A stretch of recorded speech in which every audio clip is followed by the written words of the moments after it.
L'autre jour, je parcourais le magasin Steam à la recherche d'un petit jeu sympa à me mettre sous la dent, parce qu'en ce moment, à part Elden Ring, je fais pas grand chose de mes soirées. Il me restait 4,40€ sur le solde de mon compte, et je me faisais un peu chier quoi. J'ai scrollé à travers des jeux psychologiques pas très chers, et il y en a un en particulier qui a retenu mon attention car il semblait avoir des graphismes ultra intéressants s'inspirant des jeux des années 90. Ce jeu, c'est Bad Parenting 1, Mr. Redface, à 1,99€.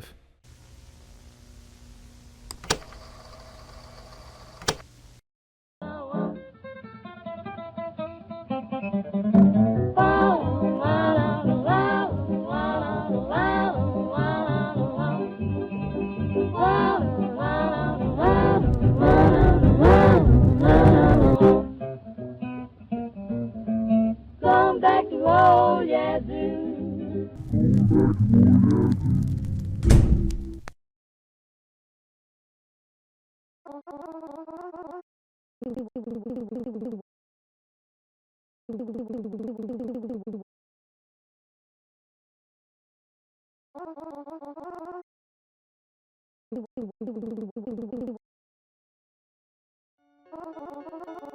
Dans ce jeu développé indépendamment par 2002, on contrôle un petit garçon le jour de son anniversaire qui demande à sa mère lorsqu'elle rentre du travail où est son cadeau. Déjà, chose drôle à noter, c'est qu'à première vue, les personnages semblent pas avoir de nom. Genre le fils s'appelle fils, la mère s'appelle mère. On dirait un peu le snap, c'est Walid. Sa mère semble totalement avoir oublié l'anniversaire de son gosse, mais elle lui dit ensuite qu'un bougre nommé Mr. Redface vient généralement déposer un cadeau à tous les enfants sages lorsqu'ils s'endorment le jour de leur anniversaire. Elle lui dit ensuite d'aller se coucher s'il voulait avoir son cadeau quoi. Le gosse hoche la tête pendant que le daron entre en scène. Le dégaine du type, s'il te plaît, il a trop une vague de montre religieuse. Le gars reproche à sa femme de raconter des conneries au gamin, et lui reproche aussi d'un air suspicieux le fait qu'elle rentre tard du taf régulièrement. Ensuite, il se tourne vers nous et il nous ordonne de retourner dans notre chambre, d'une manière pas très chaleureuse. Comment ça, little shit, il se prend pour qui cet enfoiré? Il va faire manger le carrelage, tu vas ralasse ton dentiste. Ça, c'est ce que j'aurais aimé lui dire, mais comme on incarne un gosse, on va dans notre chambre, écoute, à quoi bon lutter quand on fait 1m20. Cette altercation, elle nous offre déjà quelques précisions. Donc, notre père est un connard, notre mère s'envoie probablement en l'air avec un autre gars après le taf. Du coup, on commence à faire le lien un peu avec le titre, Bad Parenting, qui veut dire, évidemment, mauvaise parentalité. Avant d'aller dans la chambre, j'ai quand même fait un demi-tour pour checker au frigo au cas où il y aurait une ou deux binouses, mais il y avait rien. Une fois entré dans la chambre... Putain! Les portes qui se ferment toutes seules, bordel! Je disais, une fois dans la chambre, on peut interagir avec le lit, notre personnage s'allonge, puis s'endort.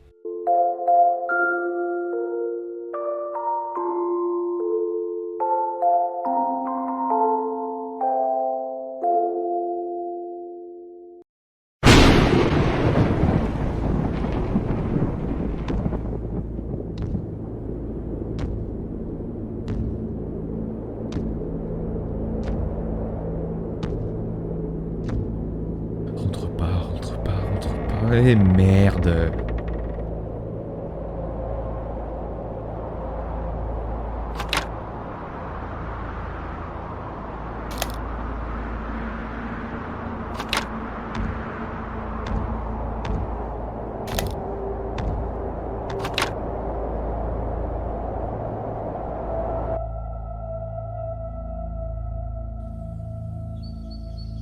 Un étrange homme assez bossu tenant une poupée entre dans la pièce, semble prendre des photos.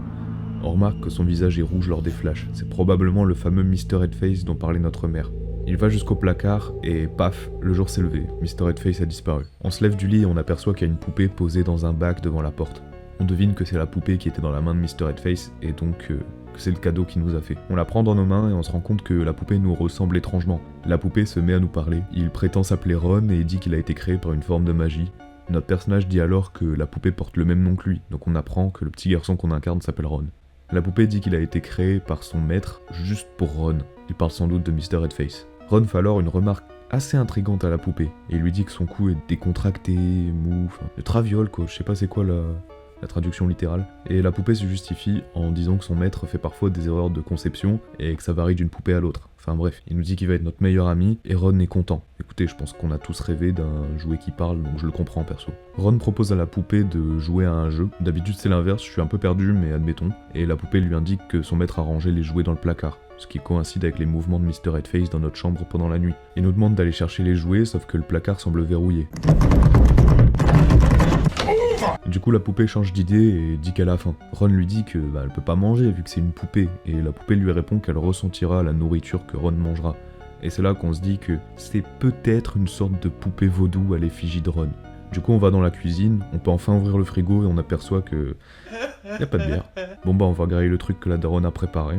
D'ailleurs, sur une note très bienveillante écrite par maman sur le frigo, elle demande à Ron de faire attention à bien manger pour pas qu'elle s'inquiète et de ne pas oublier de prendre ses médicaments. On apprend donc que Ron est malade, mais après ça semblait logique parce que le gosse va pas à l'école. Enfin bref, on met la bouffe au micro-ondes, on va s'asseoir à la table, et là la poupée nous dit qu'il peut genre reload la bouffe à chaque fois que Ron finit l'assiette. C'est un peu étrange comme capacité, mais admettons. Du coup on teste. Puis après ça, Ron est impressionné et lui demande s'il est capable de faire d'autres choses.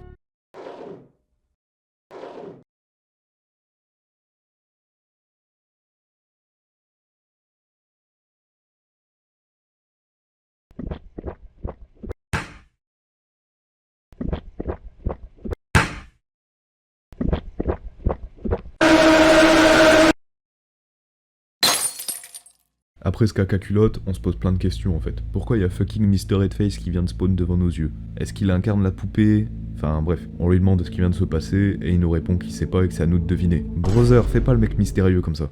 Mais comme Ron il a le sens des priorités, il se préoccupe de la bouteille brisée et commence à chier dessus parce qu'il a dit que son père va le niquer s'il l'a réveillé avec le bruit. La poupée lui dit ensuite qu'il n'y a aucun risque car le daron a été enlevé par Mr. Headface. Donc on va voir dans la chambre parentale, hein. On ouvre la porte et là personne. Putain, la porte!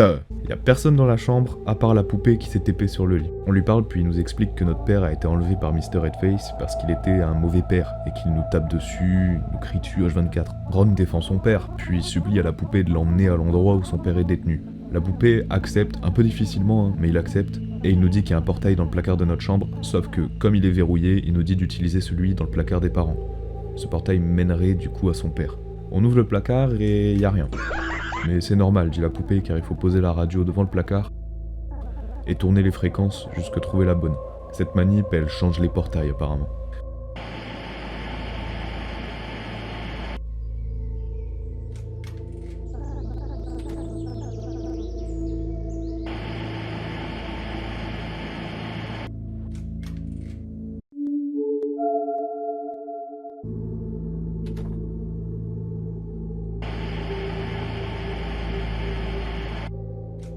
Puis au bout de la troisième fréquence, la poupée nous dit que c'est enfin le bon portail.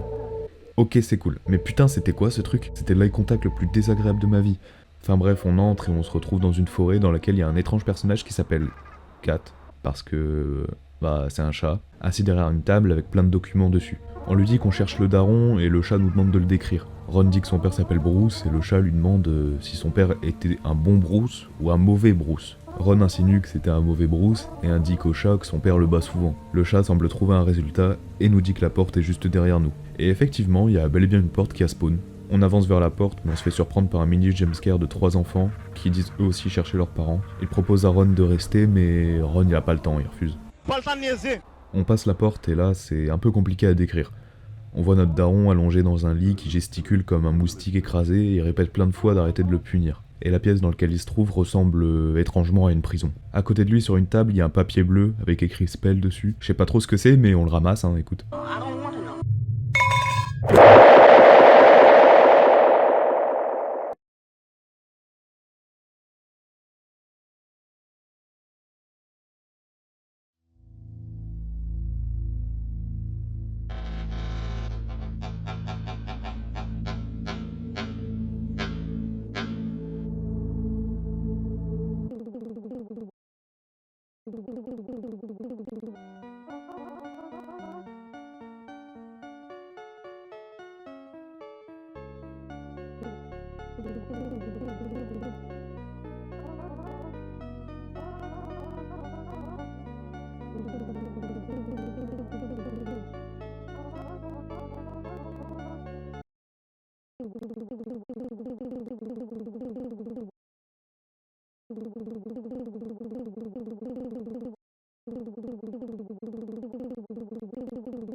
Ok. Alors tout ça c'était une hallucination parce que j'ai pas pris mes meds. Aussi bien la poupée que l'histoire avec le daron. C'est carré ma gueule. On écoute maman et on retourne au lit, hein, même si elle me fait sincèrement flipper. C'était quoi ça, sérieux? On ouvre la porte et là on voit la poupée léviter près du placard. Yo, what's up, bitch? Wow, wow, wow, wow, wow, wow! Fais pas des trucs comme ça, toi, putain, c'est pas drôle.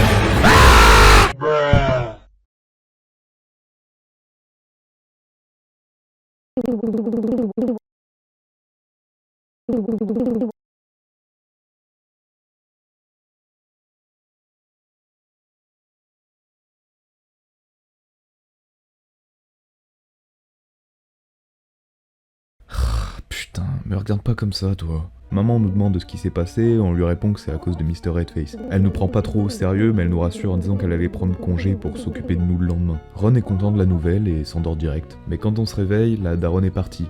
Donc Ron pense qu'elle a entravé sa promesse. On va dans notre chambre et on y trouve notre poupée, assise à côté du placard, sauf qu'elle semble vraiment endommagée. Il nous dit que c'est son maître qui l'a défoncée en guise de punition pour ce qui s'est passé la veille. On a l'air de s'en foutre un peu vu qu'on demande directement s'il avait vu maman, et il nous dit que Mr. Redface l'a enlevé. Sauf que là, la poupée nous met en garde, en disant qu'on est le prochain sur la liste, et qu'il arrive bientôt. Ron veut sauver ses parents, et il pense que le papier bleu qu'il a trouvé dans la prison de son père pourrait l'aider à vaincre Mr. Redface. On court vers le placard des parents, et on retourne dans la forêt bizarre, mais cette fois-ci, le chat n'est plus là. On entend des pleurs féminins qui semblent venir d'une porte entrouverte à l'autre bout des bois. Dans la pièce, on voit maman, en pleurs, assise devant une table. La poupée nous dit ensuite de jeter le papier bleu dans la pièce avant d'aller se cacher derrière la voiture avec les autres enfants. On s'exécute, et là, Mr. Redface débarque.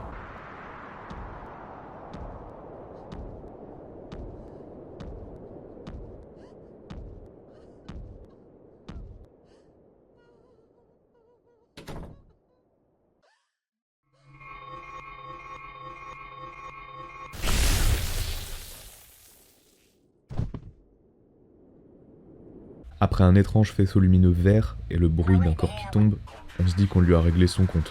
Du coup, on rentre au bercail, on remarque que le miroir s'est brisé entre temps, mais surtout, notre poupée est en train de disparaître peu à peu. La poupée nous dit de pas s'inquiéter et d'aller voir nos parents près de la porte d'entrée.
Ah là, poteau, tu pourras pas la reconquérir la dame. Hein.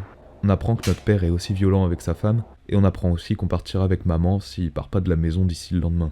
Alors plus qu'à aller patienter dans ma chambre. Hein. Papa.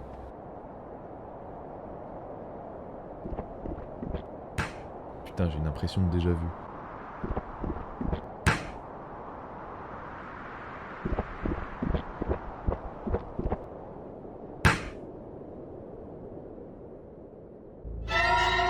Notre père est Mr. Redface.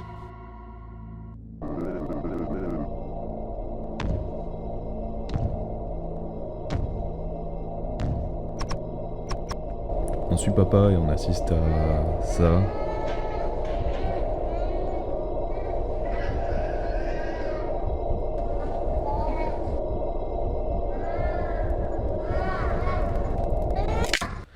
Ouch! Au moins on sait pourquoi la poupée elle a le coup de traviole.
Ok, waouh, attends.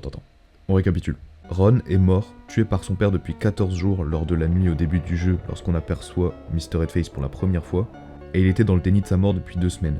Le rôle de la poupée était de lui faire prendre conscience de sa mort. Après l'avoir tué, son père a caché le corps dans le placard de la chambre et est allé se réfugier dans un motel. Ok. On se réveille ensuite, mais cette fois-ci en incarnant la maman. Notre premier réflexe est de chercher Ron, mais on le trouve pas dans le placard parental, comme à son habitude. Du coup, maman fonce dans la chambre de son fils, et fond en larmes devant le corps de Ron après avoir ouvert le placard.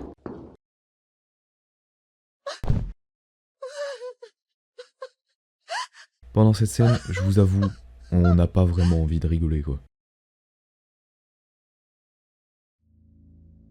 Après une ellipse temporelle, on voit notre mère en sanglots, assise devant une table.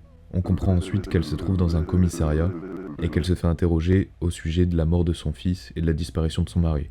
Maman ne sait pas où est papa, et à ce moment-là, quelque chose tombe à côté de maman. C'était le papier bleu qu'on lui avait balancé après avoir voyagé dans le portail du placard. Maman ramasse le papier et dit qu'il s'agit d'un ticket de motel qui lui appartient visiblement pas. Mais nous on sait très bien à qui il appartient ce ticket de motel, et les flics le devinent aussi. On voit sur le plan d'après que ça parle de l'arrestation de papa aux informations sur la télévision de la pièce. Et on assiste aussi à l'enterrement de Ron.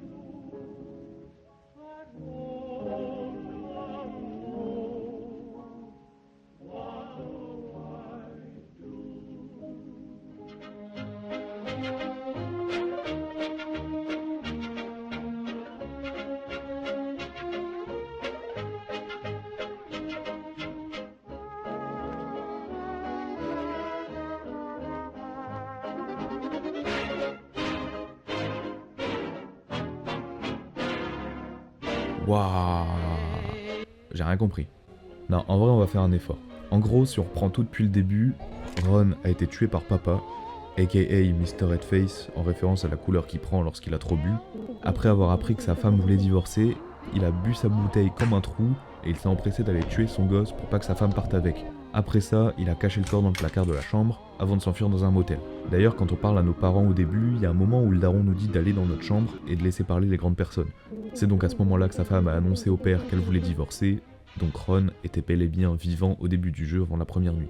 Nos hallucinations dans la forêt et avec notre poupée lorsque nous étions morts n'étaient pas en réalité des hallucinations, car nous avons bel et bien pu intervenir en lançant le ticket de motel à sa mère afin de retrouver Mr. Headface. Donc pour moi, Ron est simplement en train de hanter son père afin de lui offrir le châtiment qu'il mérite, et ça c'est illustré avec la scène lorsque le cadavre de Ron sort du placard avant de se diriger vers son père qui dort.